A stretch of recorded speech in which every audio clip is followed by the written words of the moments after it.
नमस्कार, आप देख रहे हैं माटी की आवाज न्यूज और मैं हूं आपके साथ ज्योतिका। आइए रुक करते हैं खबर की ओर। प्रधानमंत्री नरेंद्र मोदी की उपस्थिति में बिहार के मुजफ्फरपुर में विशाल जनसभा का आयोजन, राजद और कांग्रेस पर लगाया कुशासन का आरोप। मुजफ्फरपुर के मोतीपुर में आयोजित जनसभा में प्रधानमंत्री मोदी ने कहा कि बिहार देश का गौरव है और छठ महापर्व इसकी पहचान है। उन्होंने कहा कि छठ सिर्फ पूजा नहीं बल्कि समाज में समरसता, ममता और भक्ति का प्रतीक है। मोदी ने बताया कि केंद्र सरकार की कोशिश है कि छठ महापर्व को यूनेस्को की विश्व विरासत में सूची शामिल किया जाए ताकि पूरी दुनिया इस पर्व की भावना को समझ सके। जनसभा में पीएम मोदी ने राहुल गांधी और महागठबंधन पर भी निशाना साधा। उन्होंने कहा कि जो महिलाएं निर्जला व्रत रखती हैं, गंगा जी में खड़े होकर सूर्य देव को अर्घ्य देती हैं, उन्हें आरजेडी और कांग्रेस ड्रामा करने वाली कहती है।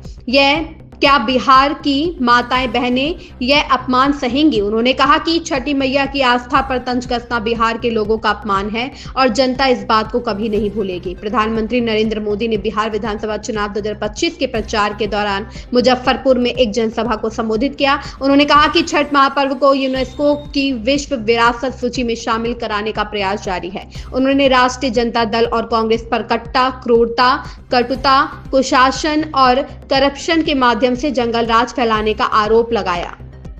शाही लीची हो, जर्दालू आम हो, हमारा मगही पान हो,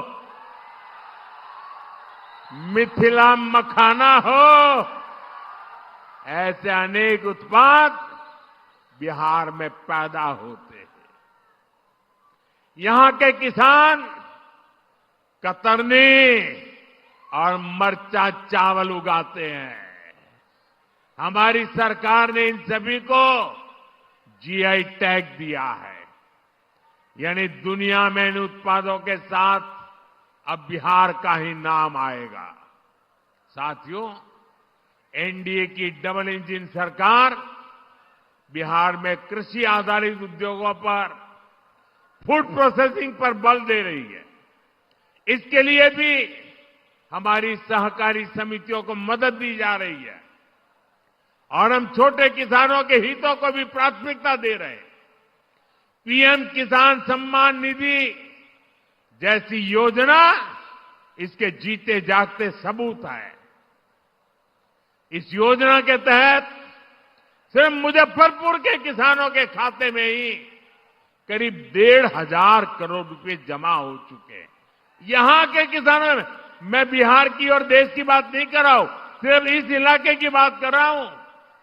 1,500 करोड़ रुपया किसान के खाते में पहुंचा है। साथियों, मुजफ्फरपुर का विकास होता है तो पूरे उत्तर बिहार के लोग आगे बढ़ते हैं। आप याद करिए, जब कुशासन वालों की, जंगल राज वालों की सरकार थी, जब अस्पताल नहीं मिलते थे, बड़े बड़े डॉक्टर बिहार छोड़कर चले गए थे, और अब आज यही मुजफ्फरपुर में सैकड़ों करोड़ रुपए का कैंसर अस्पताल बना है। मुजफ्फरपुर मोतिहारी एलपीजी पाइपलाइन, इस प्रोजेक्ट के कारण अब बहनों की रसोई तक सस्ती गैस पहुंच रही है। साथियों, मुजफ्फरपुर की दरभंगा, पटना और छपरा के साथ कनेक्टिविटी सुधर गई है। हमारी सफर आसान भी हुआ है और दूरी भी कम हुई है।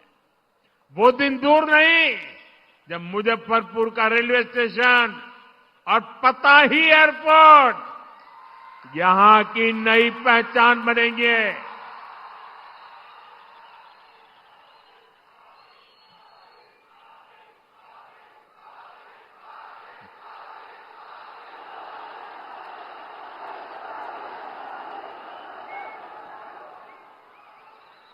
साथियों, ये धरती राजेंद्र बाबू, जेबी कृपलानी, जॉर्ज फर्नांडिस और कैप्टन जयनारायण निषाद की कर्मभूमि रही है।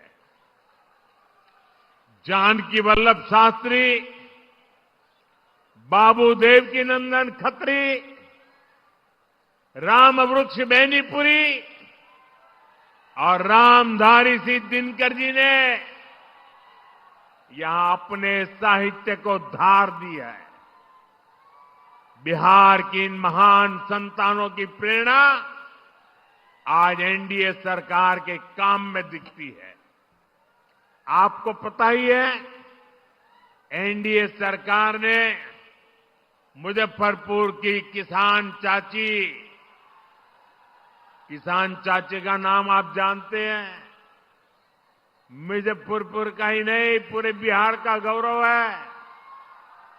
किसान चाची राजकुमारी देवी जी को हमने पद्मश्री अवार्ड से सम्मानित किया और यहां तो इतनी बड़ी संख्या में युवा आए हैं।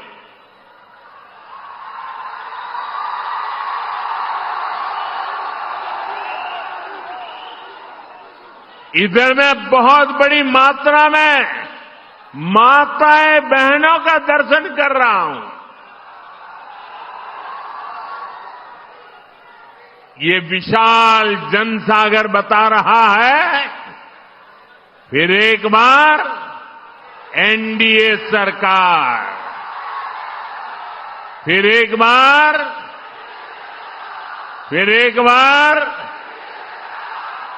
बार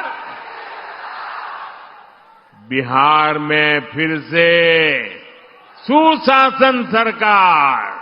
इस खबर में बस इतना ही। बने रहिए माटी की आवाज न्यूज के साथ।